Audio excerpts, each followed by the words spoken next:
ভালো মানুষ সাজা সহজ, কিন্তু ভালো মানুষ হওয়া কিন্তু খুব কঠিন। তাই সহজেই কাউকে বিশ্বাস করবেন না, না হলে ধোকা খেতে হবে। হ্যালো এভরিওয়ান, আসসালামু আলাইকুম। আজকে এই ঠান্ডা ওয়েদারে ভাবলাম একটু খিচুড়ি হয়ে যাক। তো কে কী রান্না করেছেন আজকে অবশ্যই জানাবেন। যেহেতু ওয়েদারটা একটু ঠান্ডা ছিল, গতকালকে বেশ গরম পড়েছিল। এখন এখানে আমি পোলাও চাল দিয়ে খিচুড়ি রান্না করে নেব। এখানে আমি বুটের ডালটা হালকা সেদ্ধ করে নিয়েছি। বুটের ডাল আর মসুরির ডাল দিয়ে আমি আজকে খিচুড়িটা রান্না করব। এখানে সব ধরনের মশলা আর গরম মশলা একসাথে দিয়ে সাথে দিয়েছি হচ্ছে কাঁচা ঝাল। আমি কিছুটা আলু দিব, আলুটা আমি ভালোভাবে কষিয়ে নেব মশলার সাথে।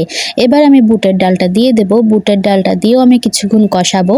আমি এখানে মসুরির ডালটা কিন্তু এখন অ্যাড করব না, এটা অ্যাড করব রান্নার মাঝখানে, যেহেতু মসুরির ডাল অল্পতেই সেদ্ধ হয়ে যায়। আর আমি মসুরির ডালটাকে আগে থেকে ভিজিয়ে রেখেছিলাম, এজন্য মসুরির ডালটা এখন দিলে গলে যাবে আর ভাত একেবারে আঠা আঠা হয়ে যাবে। তো এই দেখেন, এখানে আমি পোলাও চালটা দিয়ে ভালো করে কষিয়ে নিলাম। কষিয়ে নিয়ে ভেজে নিয়ে আমি রাইস কুকারে এই যে চড়িয়ে দিলাম পরিমাণ মতো পানি দিয়ে। ব্যাস, এই যে যখন হাফ হয়ে গিয়েছে আমার ভাতটা, তখন আমি এর ভেতরে আমি মসুরির ডালটা অ্যাড করে দিয়েছি। এবং রান্না শেষে দেখবেন মসুরির ডালটা একেবারে আস্তে আস্তে আছে, যেটা কিন্তু খেতে অনেক মজা লাগে। এই যে আমার রান্না প্রায় শেষ, এবার আমি দমে দেব, দমে বসিয়ে দেব।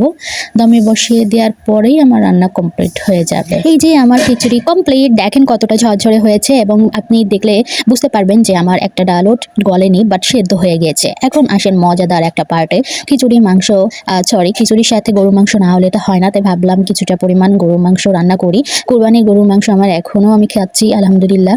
তো এই যে এখানে আমি সব মশলা দিয়ে পেঁয়াজ দিয়ে সব ভালোভাবে হাতে মাখিয়ে আজকে গরুর মাংসটা জড়িয়ে দেব।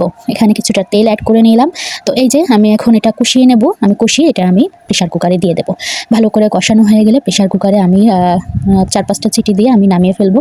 প্রেশার কুকারে রান্না করলে আজকে তাড়াতাড়ি হবে আর ভালো লাগবে খেতে, মাংসটা ভালো সেদ্ধ হবে। আমরা নিজেকে অনেক জ্ঞানী মনে করি, তাই না? কিন্তু সব কিছু জেনে ফেলাই কিন্তু জ্ঞান নয়। জ্ঞান হলো কি কি এড়িয়ে যেতে হবে বা বর্জন করতে হবে, তাই না? জীবনে যে সময়টুকু বাকি আছে সেটুকু ত্রুটিমুক্ত রাখুন।